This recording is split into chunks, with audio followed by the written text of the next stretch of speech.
സ്വന്തം ജീവിതം ത്യജിച്ച് കൊടും കാട്ടിലേക്ക് ലക്ഷ്മണൻ ഇറങ്ങി തിരിച്ചപ്പോ ഒരായുസ് മുഴുവൻ കരഞ്ഞു തീർത്ത പെണ്ണാണ് ഊർമിള. സൂക്ഷിച്ചില്ലെങ്കിൽ ഈ അയോധ്യയിലെ മറ്റൊരു ഊർമിളയായി നീയും മാറും.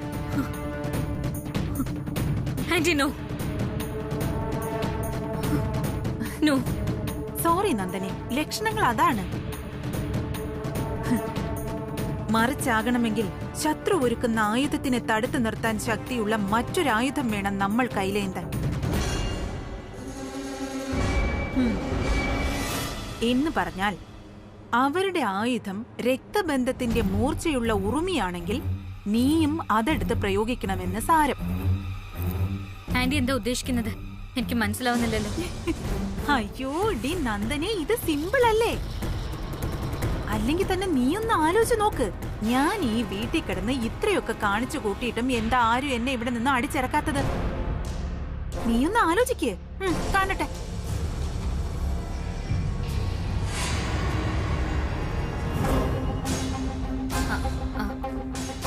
അത് പിന്നെ കിടന്ന് കൺഫ്യൂഷൻ ഒന്നും ആവണ്ട, ഞാൻ തന്നെ പറയാം. എന്നെ ഈ തൃച്ചംബരവുമായിട്ട് ബന്ധിച്ചിടുന്ന ഒരു സ്ട്രോങ് കെട്ടുണ്ട്. എന്റെ 2 മക്കൾ.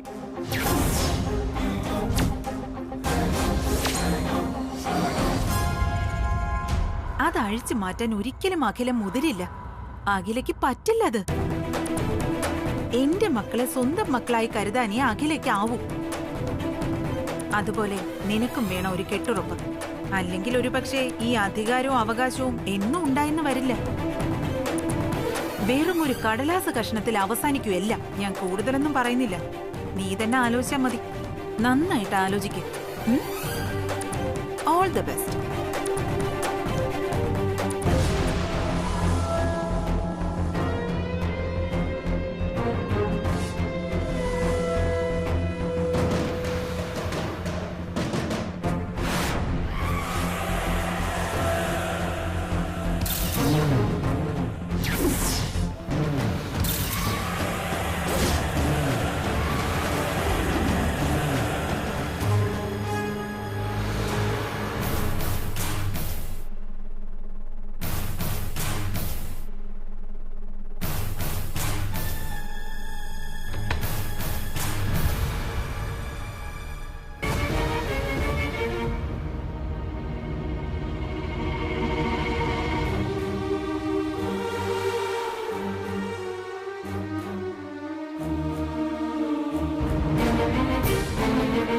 ദൈവമേ, ആനന്ദിനെ കാത്തോളണേ.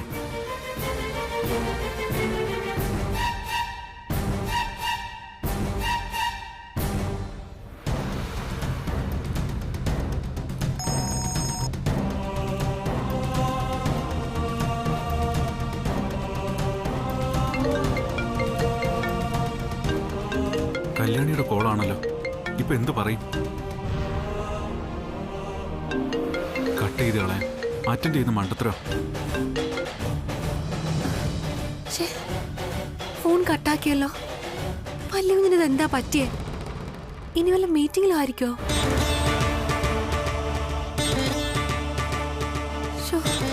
ഇന്നലെ രാത്രി മുതൽ വിളിച്ചിട്ട് കിട്ടുന്നതുമില്ലല്ലോ. ദേവി, എന്റെ വല്യകുഞ്ഞിനൊന്നും വരുത്തല്ലേ.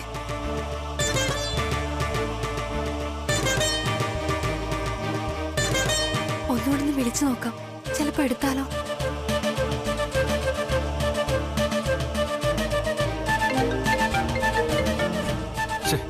വീണ്ടും കല്യാണിയാണല്ലോ.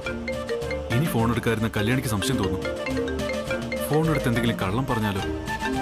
യെസ്, അതല്ലാതെ വേറൊരു നിവൃത്തിയും കാണുന്നില്ല. ഹലോ,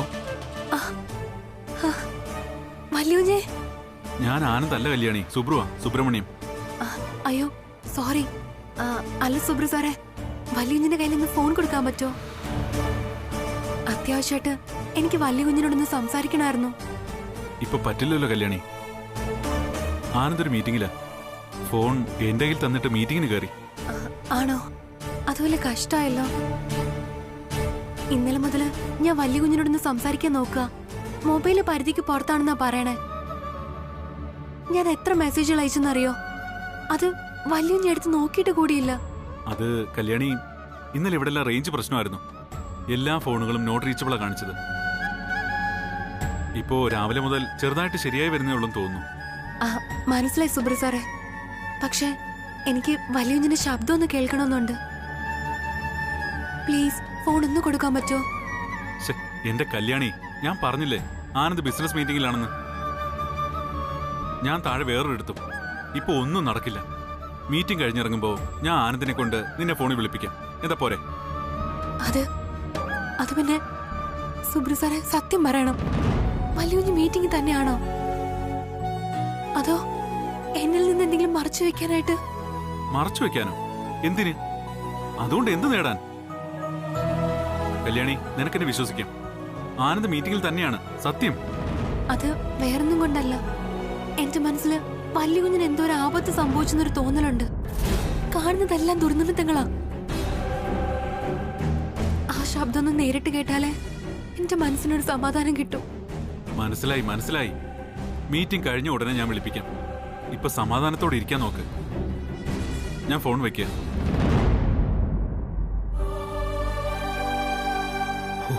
ഒരുവിധം അത് കഴിഞ്ഞു. ഇനി ആരും വിളിക്കല്ലേ എന്റെ ഈശ്വര. വലിയ കുഞ്ഞ് മീറ്റിംഗിൽ തന്നെ ആയിരിക്കോ?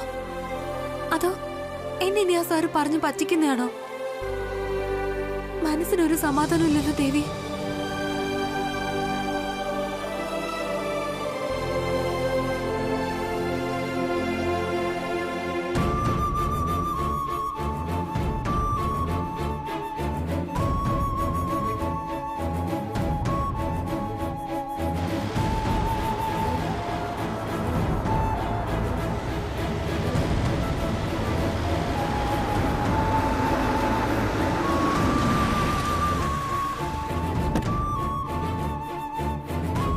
ആ കല്യാണി,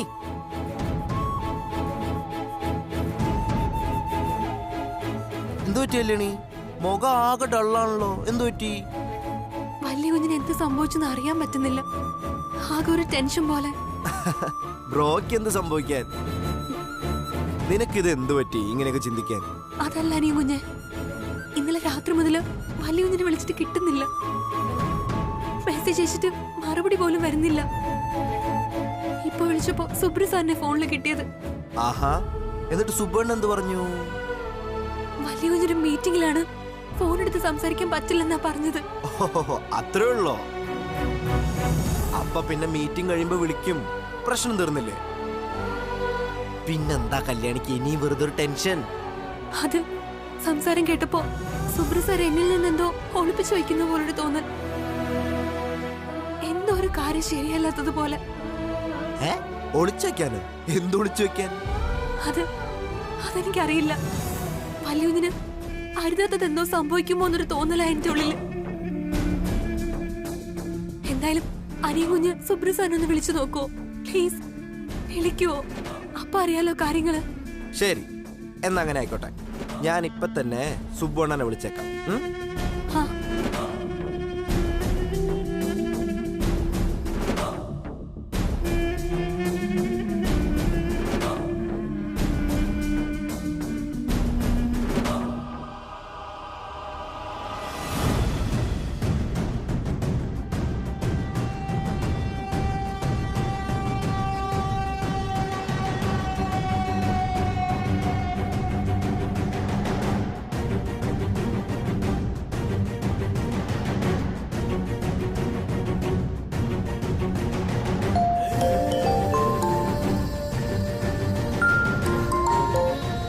ഹലോ അരവിന്ദ്. ആ സുബ്ബണ്ണ, എന്തൊക്കെയുണ്ട് മുംബൈയില് വിശേഷം? മഴ വല്ലതും പെയ്യുന്നുണ്ടോ അതോ ഭയങ്കര ചൂടാണോ അവിടെ? നല്ല വിശേഷം. മഴയുമില്ല, ചൂടുമില്ല. അല്ല, നീ ഇപ്പൊ എന്താ പെട്ടെന്നൊരു വിളിയും കാലാവസ്ഥ നിരീക്ഷണമൊക്കെ? എന്താ പ്രശ്നം? പ്രശ്നമൊന്നുമില്ല. അവിടെ നമ്മുടെ ബ്രോ എന്ത് പറയണു? സുഖാണോ ബ്രോയ്ക്ക് അവിടെ? ഫോണൊന്ന് ബ്രോയ്ക്ക് കൊടുക്കാൻ പറ്റുമോ?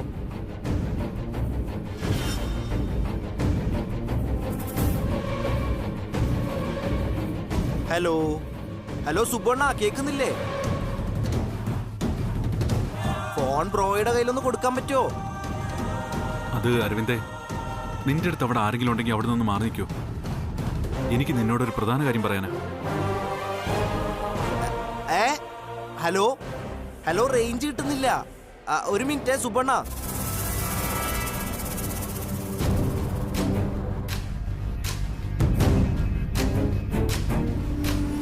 സുബണ്ണ പറ, ഇപ്പൊ കേക്കാം. എന്താ പ്രശ്നം? അത് ആനന്ദിന് ചെറിയൊരു അപകടം പറ്റി. ഇപ്പൊ ഹോസ്പിറ്റലാ.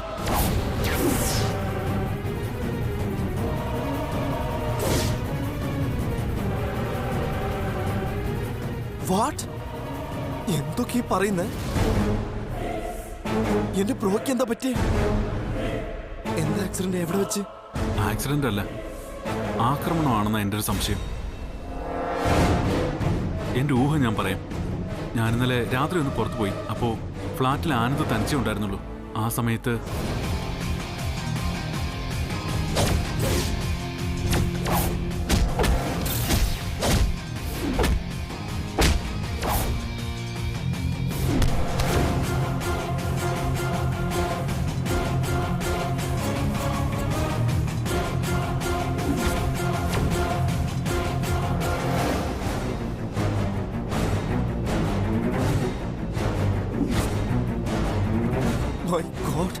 ഇതോ പ്രിയങ്കയുടെ പണിയാണെന്ന് തോന്നുന്നല്ലോ. എന്നിട്ട് ബ്രോയുടെ അവസ്ഥ ഇപ്പൊ എങ്ങനെയാ? സ്കാൻ റിപ്പോർട്ട് വന്നാലേ പറയാൻ പറ്റുള്ളൂ ഡോക്ടർ പറഞ്ഞത്. വലിയ പ്രശ്നങ്ങളുണ്ടോന്ന് അറിയില്ല. എനിക്ക് അകത്ത് കയറി കാണാനും പറ്റിയിട്ടില്ല ഇതുവരെ. എന്നാലും ഇത് വലിയ സംഭവമായി പോയല്ലോ. കല്യാണി ചോദിച്ചത് ശരിയായ മട്ട കാര്യങ്ങള്. ഏയ്, അങ്ങനെ വലിയ ടെൻഷനൊന്നും വേണ്ട. ഏതായാലും ഇപ്പൊ ഈ കാര്യം കല്യാണിയോടൊന്നല്ല, അവിടെ ആരോടും പറയണ്ട. തൽക്കാലം നീ മാത്രമേ അറിയാൻ പാടുള്ളൂ. മനസ്സിലായി. ഏതായാലും സുബണ്ണൻ അവിടെ തൊട്ടടുത്തുണ്ടല്ലോ അല്ലേ? ബ്രോയെ നന്നായി നോക്കിക്കോണേ സുബണ്ണ. ബ്രോയ്ക്ക് ബോധം വീണ ഉടനെ കല്യാണിക്കൊന്ന് ഫോം വിളിച്ച് കൊടുക്കും വേണം. അല്ലെങ്കിൽ ആൾക്ക് ഇവിടെ ഹാർട്ട് അറ്റാക്ക് വരുന്ന അവസ്ഥയില.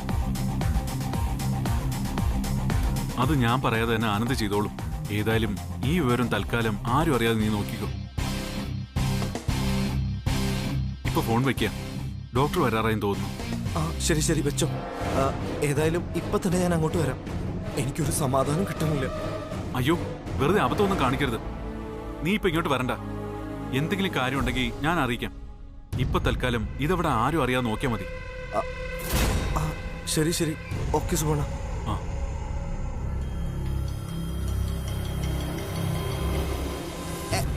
ഹലോ. ഹലോ, എനിക്കിപ്പോ കേക്കാം. ഇടയ്ക്കിടയ്ക്ക് റേഞ്ച് പോകുന്നല്ലോ.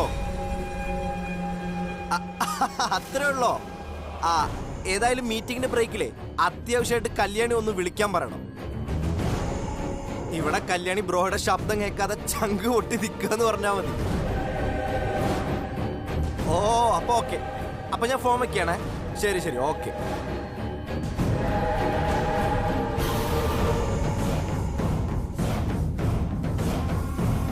കേട്ടല്ലോ, നെറ്റ്വർക്ക് പ്രോബ്ലം. അവിടെ ഒരു കുഴപ്പമില്ല. മീറ്റിംഗ് കഴിഞ്ഞ ഉടനെ ബ്രോ കല്യാണിയെ വിളിക്കും. വിളിച്ചില്ലെങ്കിൽ വിളിപ്പിക്കാന്ന് സുബണ്ണ ഏറ്റിട്ടുണ്ട്. അപ്പോ വലിയതിന് കുഴപ്പമൊന്നുമില്ല അല്ലേ? എന്താ കല്യാണി ഇത്? സുബണ്ണൻ പറഞ്ഞില്ലേ കാര്യങ്ങളൊക്കെ? അവിടെ ഇന്നലെ മുതൽ എന്തോ നെറ്റ്വർക്ക് പ്രോബ്ലം ആയിരുന്നു. ഇന്നത് മാറി വരുന്നുണ്ട്.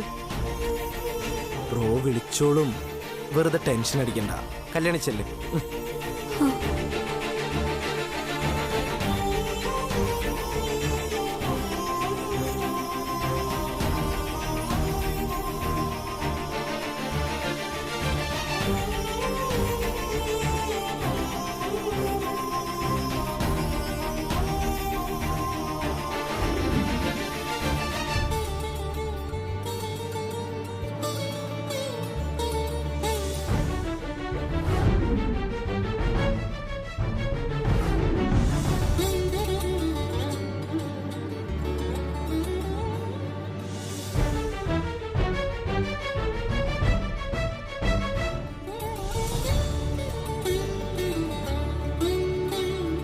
നീ ആകെ വാടി തളർന്നാണല്ലോ നിക്കണേ.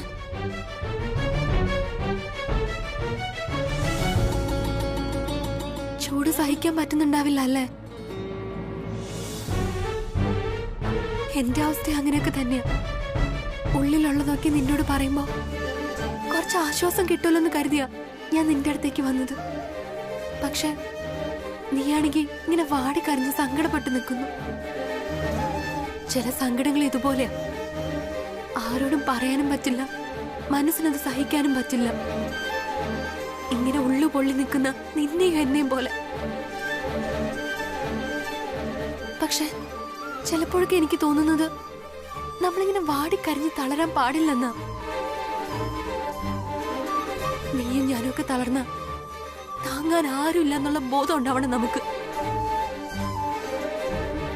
സത്യം പറഞ്ഞ വലിയ കുഞ്ഞിനെന്തോ എന്തോ ആപത്ത് വന്നതുപോലൊരു തോന്നല എന്നെ ഈ വിഷമിപ്പിക്കുന്നത്.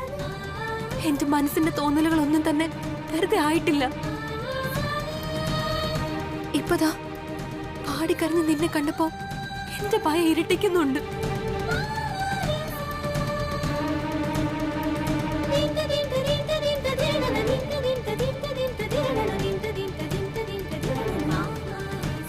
ശരി, ഞാനിനി ഓരോന്നും പറഞ്ഞ് നിന്നെ വിഷമിപ്പിക്കാൻ നിൽക്കുന്നില്ല. പോവാ. വല്യ കുഞ്ഞിനൊന്ന് കാണാനും ആ ശബ്ദം ഒന്ന് കേൾക്കാനുമാ എന്റെ കണ്ണും കാതും കൊതിക്കണം. അത് നടക്കാത്തതുകൊണ്ട് മനസ്സിനെന്തോ ഒരു ഭയം പോലെ. ഒന്ന് പ്രാർത്ഥിച്ച ചിലപ്പോ എല്ലാം ശരിയാവുമായിരിക്കും. പോട്ടേടി, നമുക്ക് പിന്നെ കാണാം.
सिस्टर, इसका बाइस्टैंडर को बुलाओ। Okay doctor.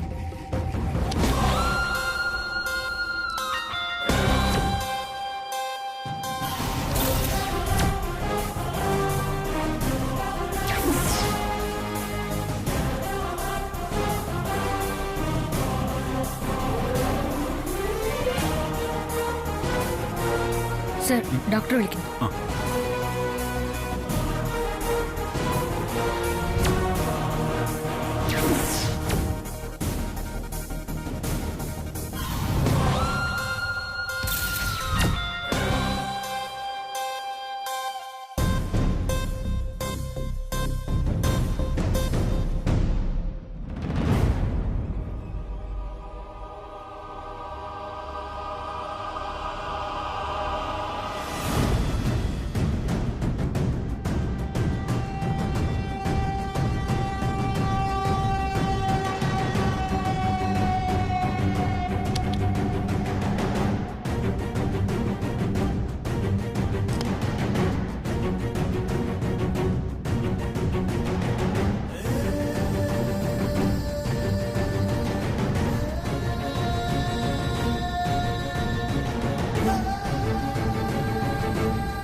നമസ്തേ ഡോക്ടർ സാബ്. ആ, ഹിന്ദിയൊന്നും വേണ്ട, ഞാൻ മലയാളിയാ.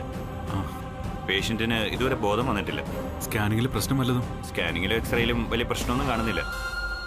എന്നാലും ബോധം വീഴാത്ത സ്ഥിതിക്ക് കുറച്ച് ടെസ്റ്റുകൾ കൂടെ ചെയ്യേണ്ടി വരും. ശരി ഡോക്ടർ.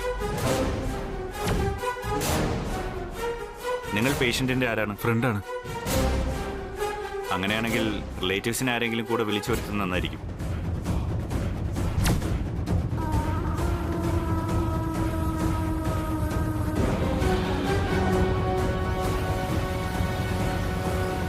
നെറ്റിയിലെ മുറിവ് ചെറുതാണ്, പക്ഷേ പേഷ്യന്റിന് ഇപ്പോഴും ബോധം വരാത്ത സ്ഥിതിക്ക് ചിലപ്പോൾ ഒരു സർജറി വേണ്ടി വരുമെന്ന സംശയം. അയ്യോ, സർജറിയോ? യെസ്, അല്പം കൂടി വെയിറ്റ് ചെയ്തിട്ടേ തീരുമാനിക്കൂ.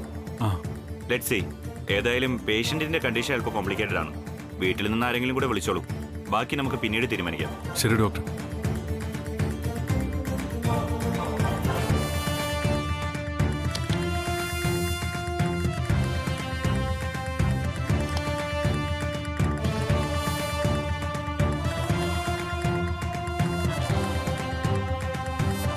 ഈശ്വര,